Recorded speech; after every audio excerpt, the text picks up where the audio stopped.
Hello. It's my guess that most potatoes are chitted by being stood in an egg box on a windowsill, or occasionally stored in a dark place and then brought out into the light once the chits have formed. I do that. I stand my seed potatoes in egg boxes on windowsills, but there's also another neat trick that I like to use, and that's to place the seed potato in compost, in a bag of compost or a box of compost, and then take it out a few weeks later, and not only has it got shoots, it's also got roots. So it's moved on from being a seed potato to being a potato plant. If it's got roots and it's got shoots, I'm calling it a potato plant. So when I plant that, I expect it'll get away much quicker than a potato that just has the shoots and no roots.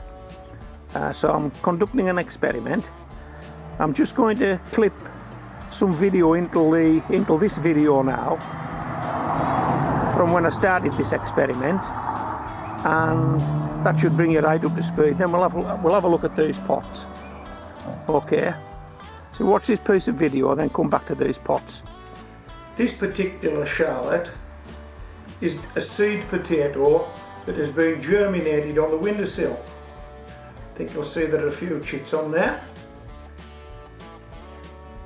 Okay.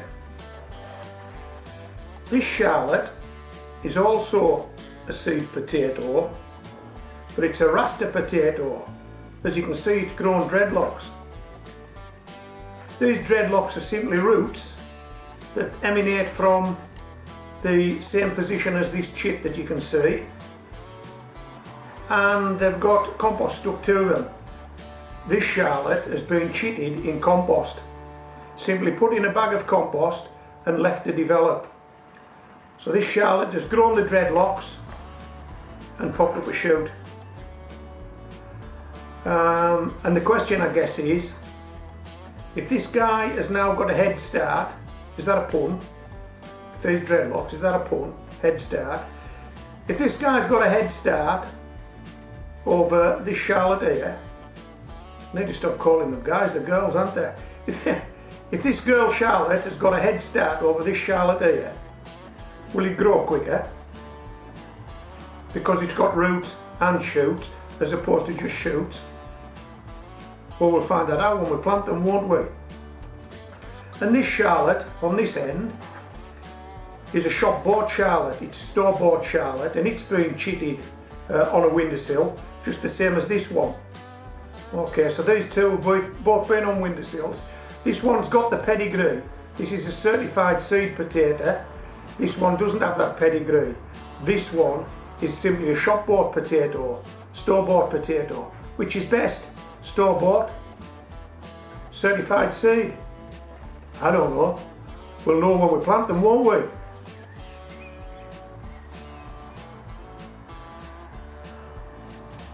Okay, we've got Molly with us now, so she's probably going to walk right into this shot.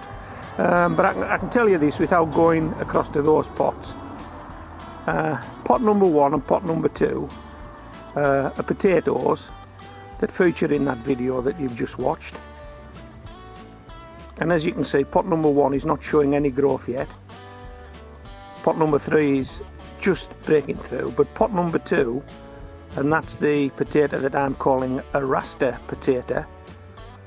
There's no such thing, it's an invented name, it's a made up name, but I'm calling it that because when I take the potatoes out of the compost, the roots have got compost adhered to them and they look like dreadlocks, hence the name Rasta potato. Anyway, the middle one's a Rasta potato, and I think you can see from this that it's way ahead of the other two pots.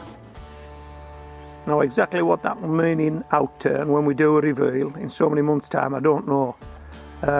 Perhaps that one will be ready sooner than the other two. I don't know, but it's certainly got a good start, would you agree? Yeah, I'm going to move these 3 pots out of the shot now, and I've got another 6 pots, another 2 sets of 3. Exactly the same experiment. 2 potatoes that were chitted on a windowsill and 1 potato that was chitted in compost, roots and shoots, Rasta potato. Let's move these 3 out, move another 3 in.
Okay, no prizes for guessing which one is the Rasta potato.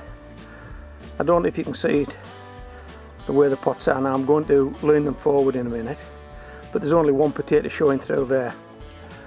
That's the Rasta potato. Let me just tip these pots for you.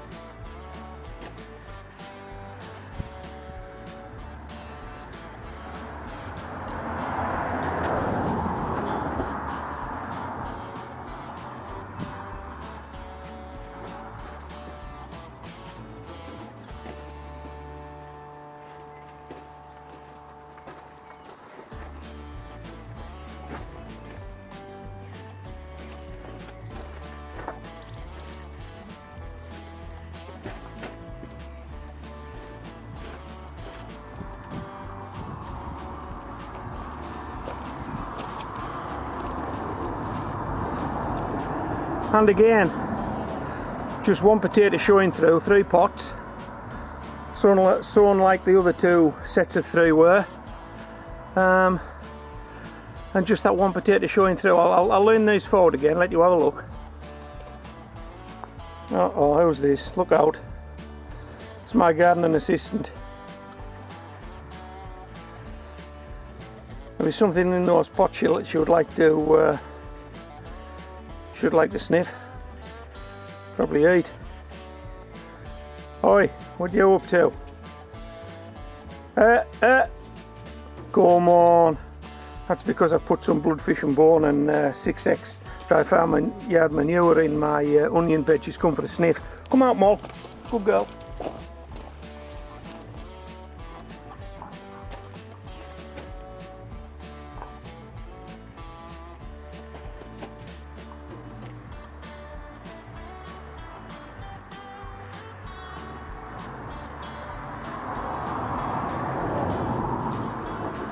Okay, so I think that's fairly conclusive, isn't it?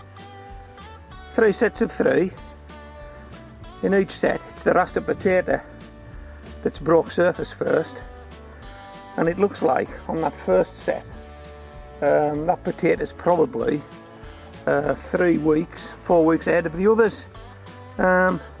So draw your own conclusion. That's what I've done. That's how I got that result. What it'll mean when I harvest the potatoes, I don't know. And then just before I say bye-bye, that thing's spinning round in the background. Can you see it? Has it frightened the life out of you? That's my bird scarer. I've got a few of those around the garden. And I've got a video on the channel that shows you how to make those. So if you're impressed, if you want to have a go at that, I'll put the title of the video on this video, and you can check it out. It's entirely up to you. Okay, so this is me and Molly signing out.